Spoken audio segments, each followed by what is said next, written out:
Hey, this is Joe with H4H. We're doing a video on a kitchen renovation we're just about finished up with, and we're getting ready to turn it over to the client.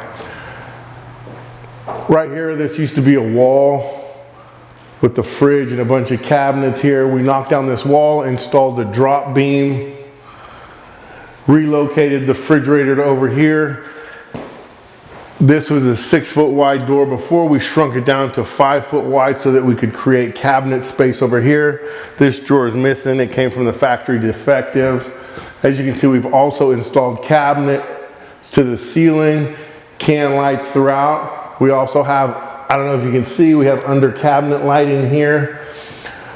Dishwashers installed. We're waiting on the right size microwave. As you can see, there's a 24-inch one there. We're waiting on a 30-inch. We got the 36-inch stove. We're also waiting on the exhaust fan.